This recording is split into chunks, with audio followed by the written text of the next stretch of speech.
Ito, maganda to. Ito maganda. Ayan, bukod sa pabango. Dito tayo yayaman. Yeah.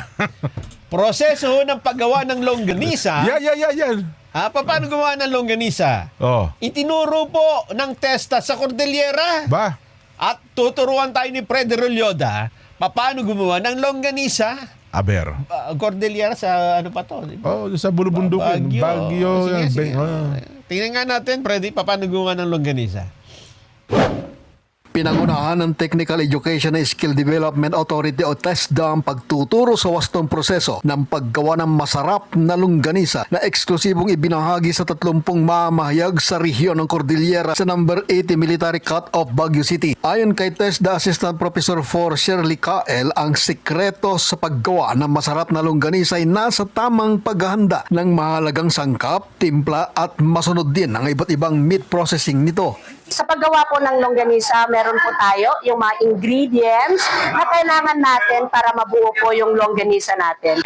We're going to prepare all the ingredients, and then of course, we're going to accurately measure the ingredients na na-mention po natin kanina.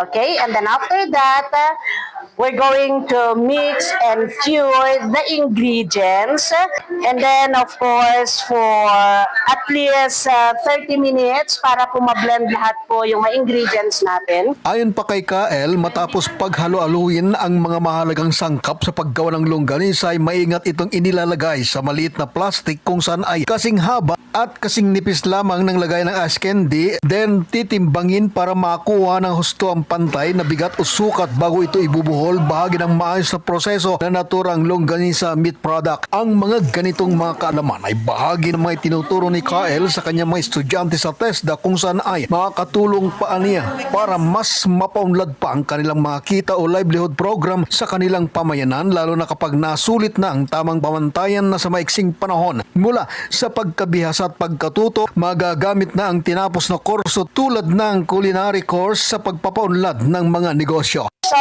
we have here, for the different kinds of longganisa, we have the hamonado, we have the sweetened, we have the spices. But for today, we're going to use the garlic flavor longganisa. Kasi yun po yung nakasanayan natin dito sa Cordillera. Samantala, bagamat hindi naging madali para sa mga miyembro ng media ang pagproseso sa produkto, ngunit umano'y nag-enjoy naman sila sa paggawa habang sinusundan ng mga hakbang sa pag-produce ng produktong longganisa kung saan ay maaari nilang maibahagi ang mga basic na kalamang natutunan at may posibilidad na mapaunlad din ng Baguio ang kanilang kabuhayan. Mula sa lungsod ng Baguio, kasama si Grace Espino, Fred Rolyoda para sa 100% balita. So yung mga reporter pa sa Cordillera, makalipas ang ilang linggo, baka na. Wala na. Hindi na Longganisa magre-report magnet na sila. Oo. Longganisa na. Hindi na magre-reporter Wala yung mga. na. Freddy, Malaki kita dyan eh. padalan mo kami longganisa, ha? Ay, nako. Malamang, diyan ka na yayaman, Freddy, ha? Sa pag-report, 30 taon, di yumama si Freddy. Hindi.